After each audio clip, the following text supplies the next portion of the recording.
Europe has always been a few weeks ahead of us in this global fight against COVID-19. Their cases surged before ours, and now some nations in the EU bloc are taking baby steps to get back to work.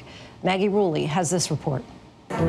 You remember the images, healthcare workers struggling to keep the sick alive, the ICUs overflowing. Spain was hit harder than most nations, and for the first time in weeks since COVID-19 claimed over 18,000 lives, tonight, some relief. That nation's allowing some non-essential workers back on the job. Officials there trying to revive an economy on life support, as they, like much of the world, are desperate to get back to normal. While some are eager to get a semblance of their old lives back. I think that they did this at the right time. People are keeping the safe distance, and I think it is very good. For others, it's a sense of unease.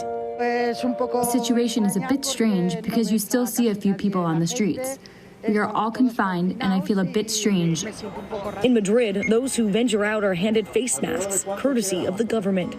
A necessary precaution when the invisible enemy can strike again at any moment. In Barcelona, people are still on alert.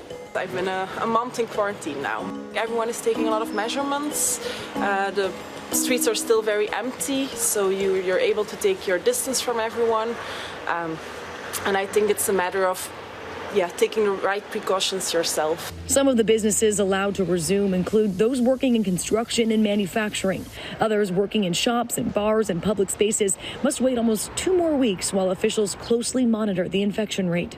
For Austria, the back-to-work order is methodical. Small mom-and-pop shops are being permitted to reopen, while restaurants and larger stores have to hold out until May. We saw streets slowly starting to fill again as China loosened lockdown restrictions 2 weeks ago. And while those who lived in the original epicenter of the outbreak in Wuhan were permitted to leave their homes, the fear of the unknown remained. So it looks like things are fairly normal. It's kind of weird leaving the neighborhood.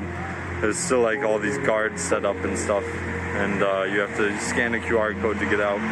I think they just kind of track you. I think we're just gonna play it cautious. Just go chill out at home. Maybe not leave the neighborhood for a while. One thing is certain among those who have lived through this outbreak: no one wants a resurgence. But now that some European countries are starting to lift lockdowns, the inconsistencies within the EU bloc may be a new cause for concern. France and the UK just extended their restrictions until next month. Everywhere in mainland France and in the overseas territories, the system is under strain and the epidemic is not yet under control. Heads of state will have to reconcile how to deal with a plunging economy, perhaps the worst since the Great Depression, while families and communities grieve loved ones and an uncertain future. And Maggie Rulli joins us now from London. And Maggie, while Spain and Austria attempt to reopen, Britain is still really in the thick of things like we are here in the U.S. Yeah, exactly, Lindsay. Unfortunately, we are still seeing some high numbers that are very scary to be living through.